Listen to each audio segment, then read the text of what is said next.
maybe we'll make some bets, and maybe we'll make some bets on the NBA playoffs. Something that I think, Sammy, a lot of people are just under the assumption we're going to get Celtics Thunder. You made the joke last week or a couple weeks ago about how someone was telling you if you had $100, you're going to bet the Lakers or the Warriors, and they were saying, "I just save the $100 and just put it on the Thunder." Do you think that this Celtics Thunder NBA final matchup is a foregone conclusion, or do you think the one seed in the East, Cleveland, can upset the apple cart, or is there someone in the West that you think might be able to beat OKC in a 7-game series?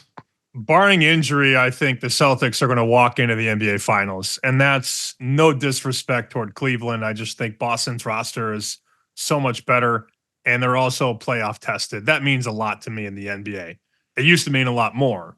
But Tatum, Brown, Porzingis, Drew Holiday, Derek White, that's the best 5 in basketball. Even though they don't have home court, I'm not too concerned. And Cleveland's been a really, really good team this year. I don't believe it until I see it. I don't believe it until I see them knock out Boston in a best of 7. As for the West, Oklahoma City wins 68 games this year. And I don't know what more they could have done to convince people that they're legit. A lot of people are saying, well, they're too young, or well, this, or well, that. The gap between one and the rest is staggering. They win 68, and then the next 5 teams, 52, 50, 50, 50, 49. So a lot of average in the West. I still think they can be beaten, though. I think the West is deeper. There are certainly more landmines. That's not a fun 1-4 or 1-5 if it's Denver or the Clippers. And the Clippers, there's another angle for you. The Clippers were 30-1 to win the West 6 weeks ago, and now they're 10-1 in a couple places. So they've gotten a bunch of financial support. It's a much tougher road. But every smart person that I talk to says it's Boston and Oklahoma City, and that's boring. People don't want to hear that. They also want to bet bigger places. They want to bet teams that are 8-1, 9-1, 10-1 to do things. But it's probably going to be Boston and Oklahoma City, Bear. That's a cop-out answer, but everybody that I respect is saying the same thing.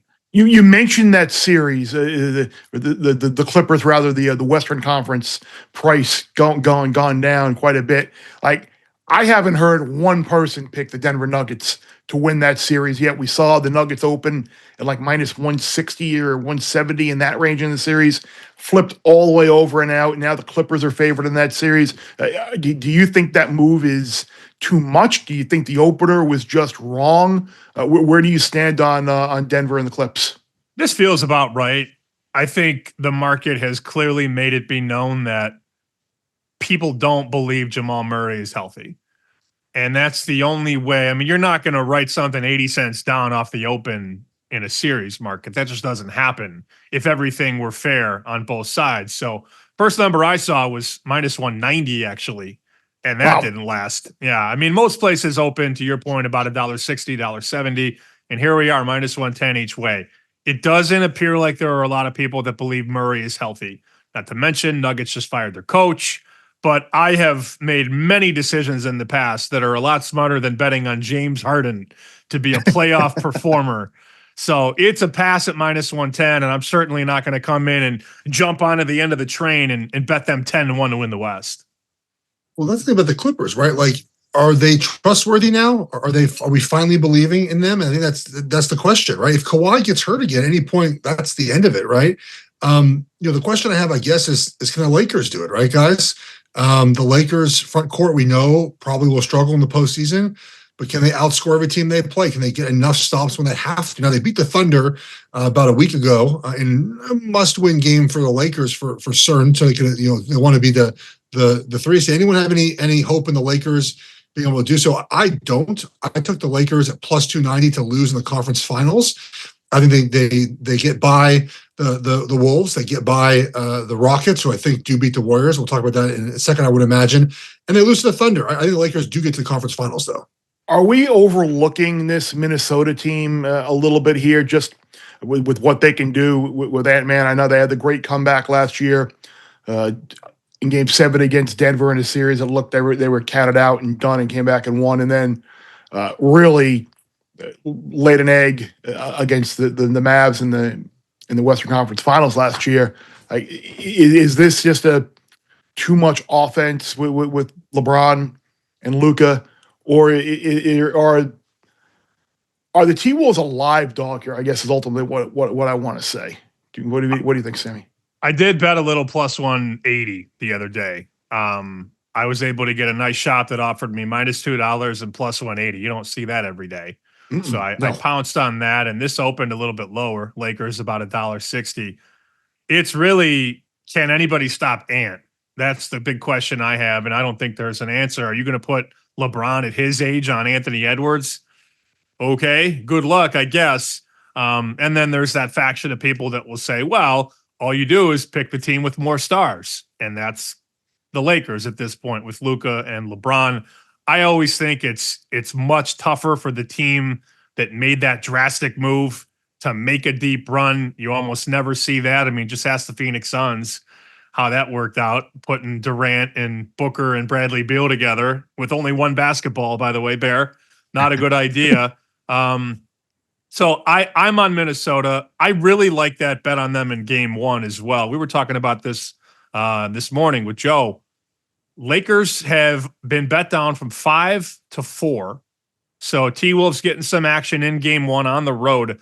LeBron in game ones, and I covered a lot of LeBron when I was in Chicago, whether it was with Miami or Cleveland. He'd come into town a lot. Those teams would often see each other. And LeBron usually struggled in game one. Maybe the effort wasn't there. He didn't really care oftentimes about game one.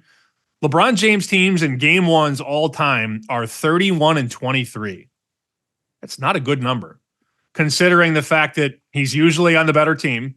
Yep, that's usually favored, So that's, I mean, look, he's not picking games against the spread. He's trying to win basketball games. 31-23 is a good football season for some. 31-23 in game ones is not good. And just for context, here's a hot take. Michael Jordan would never. Jordan was 27-10 in game ones all time. LeBron 31-23. You can get the guy early. The problem is a lot of teams can't get him in 4, 5, 6, and 7. I do wonder, though, Sammy, with Luka, though, just taking over games, if that's not a concern anymore for LeBron in game one. They just let Luka just do what he does, and LeBron's there as a secondary piece in a lot of the moments. And the thing about the first series for the Lakers specifically is they get rest, right? It's these series tend to be a little bit longer. There's more days off. The longer the postseason goes, I think the tougher it is for the Lakers. And I think the same is true for the Warriors. I do think that the series, I'm on the Rockets against the Warriors. I think this number is a little disrespectful. I think if you take away the Warriors' name, this number is not what it is. But the more the Warriors have to play, I think, the deeper the series goes, the more tired they're going to be. And I do believe that, obviously, their championship pedigree will show at some points. But do you guys agree that, like, the longer the series goes, the less good I feel about the Warriors beating the Rockets?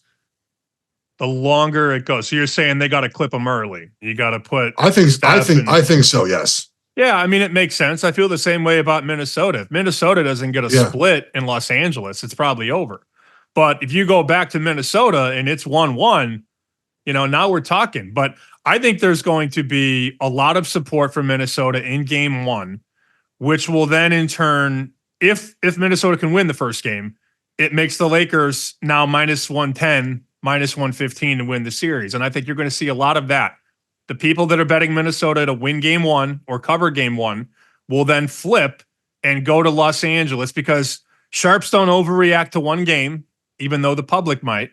Sharps don't care. Sharps are going to bet a good number. So that Minnesota line from game one goes from 4.5.